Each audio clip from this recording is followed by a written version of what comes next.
स्वागत है आपका इस कहानी में। द्रोणाचार्य का अंत एक ऐतिहासिक घटना की कहानी है। महाभारत भारतीय संस्कृति का एक अद्वितीय ग्रंथ है जिसमें युद्ध, धर्म और नैतिकता का गहरा वर्णन है।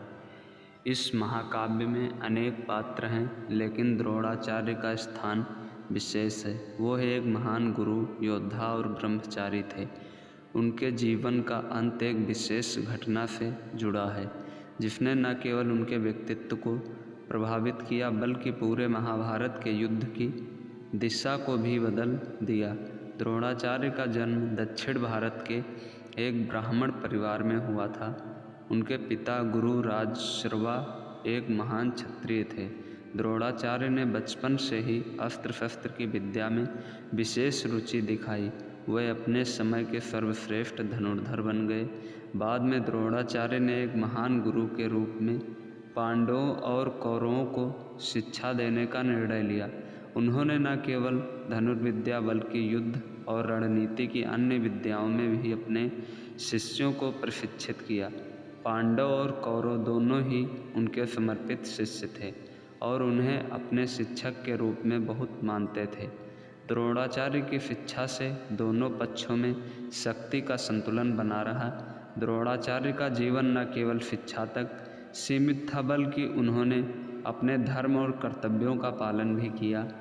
जब उन्हें पांडवों और कौरवों के बीच युद्ध का सामना करना पड़ा तो उन्होंने अपने धर्म की रक्षा के लिए दोनों पक्षों के साथ खड़ा होना स्वीकार किया। उनके लिए यह एक कठिन निर्णय था क्योंकि वे अपने शिष्यों के खिलाफ युद्ध कर रहे थे। हालांकि द्रोणाचार्य को इस युद्ध की पृष्ठभूमि और उसके परिणामों का ज्ञान था। उन्होंने यह निर्णय लिया कि वो कौरवों के पक्ष में लड़ेंगे क्योंकि उन्हें दुर्योधन से वचन दिया था, लेकिन उनके दिल में हमेशा पांडवों के प्रति एक विशेष स्थान था क्योंकि वे भी उनके शिष्य थे। महाभारत का युद्ध कुरुक्षेत्र में आरंभ हुआ।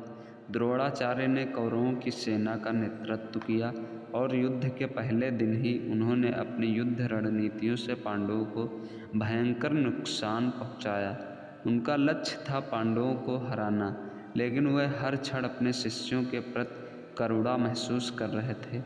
युद्ध के दौरान द्रोणाचार्य ने कई बार पांडवों को चुनौती दी, लेकिन वह कभी भी उन्हें मारना नहीं चाहते थे। हालांकि उनका ध्यान पूरी तरह से युद्ध की स्थिति पर था और वे इस बात को भली भांति जानते थे कि युद्ध का परिणाम क्या हो सकता है।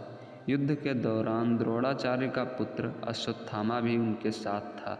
वो अपने पिता का बहुत आदर करता था और युद्ध में उनकी मदद करने के लिए हमेशा तत्पर रहता था। एक दिन जब द्रोणाचार्य को यह ज्ञात हुआ कि पांडवों ने उनकी सेना को तोड़ दिया है, जब उन्होंने अपने शिष्य अर्जुन को चुनौती दी। इस चुनौती का सामना करते हुए अर्जुन ने द्रोणाचार्य के प्रति अपनी श्रद्धा व्यक्त की, लेकिन द्रोणाचार्य ने अपनी निष्ठा और कर्तव्य के प्रति अडिग रहते हुए अर्जुन के खिलाफ लड़ाई जारी रखी। द्रोणाचार्य की एक कमजोरी थी उनकी मृत्यु से जुड़ी एक भविष्यवाणी। एक दिन एक ब्राह्मण ने उन्हें बताया था कि उनका अंत एक शिष्य के हाथों होगा। इस भविष्यवाणी ने द्रोणाचार्य के मन में भय पैदा कर दिया था। उन्होंने इस भय को अपने भीतर दबाए रखा, लेकिन यह हमेशा उनके साथ रहा। इस बीच दुर्योधन और कौरवों की स्थिति युद्ध में कमज़ोर होने लगी। पांडवों ने अपनी रणनीतियों को और मजबूत किया और धीरे धीरे द्रोणाचार्य की सेना को नुकसान पहुंचाने लगे।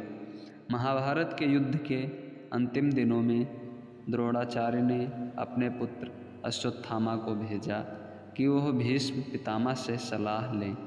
भीष्म ने बताया कि द्रोणाचार्य की मृत्यु केवल तब संभव है जब वे अपने धनुष को छोड़ दें। इस सलाह के अनुसार अश्वत्थामा ने एक योजना बनाई।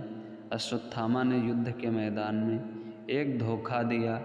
उसने यह अफवाह फैला दी कि द्रोणाचार्य के पुत्र अश्वत्थामा मारा गया। है। जब द्रोणाचार्य ने यह सुना तो वह टूट गए। उन्होंने अपने धनुष को नीचे गिरा दिया और दुख में डूब गए। इस क्षण का लाभ उठाते हुए अर्जुन ने द्रोणाचार्य के कमज़ोर होने का फायदा उठाया। उन्होंने अपनी तीर से द्रोणाचार्य को लक्ष्य बनाया। जैसे ही द्रोणाचार्य ने अपने धनुष को छोड़ दिया, अर्जुन ने उनके हृदय में तीर लगा दिया। द्रोणाचार्य का अंत हो गया, लेकिन उनकी मृत्यु केवल एक योद्धा की नहीं बल्कि एक गुरु की भी थी। उन्होंने अपने जीवन में जो कुछ सिखाया था वो हमेशा उनके शिष्यों के साथ रहेगा। द्रोणाचार्य की मृत्यु ने महाभारत के युद्ध की दिशा बदल दी। उन्होंने अपने जीवन में जो भी किया वो हमेशा अपने धर्म और कर्तव्य के प्रति निष्ठावान रहे।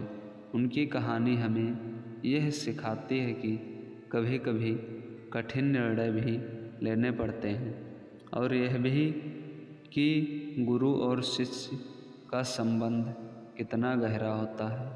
द्रोणाचार्य का जीवन और उनकी मृत्यु इस बात का प्रतीक हैं कि युद्ध में जीत और हार से अधिक महत्वपूर्ण हमारे मूल्यों और नैतिकता का पालन करना है। उनका योगदान भारतीय संस्कृति और धर्म में सदैव याद किया जाएगा। तो प्लीज़ हमारे चैनल को सब्सक्राइब करिए, और हमारे चैनल का नाम है प्रीत की स्टोरी 1। चैनल को ज़्यादा से ज़्यादा शेयर करिए। धन्यवाद।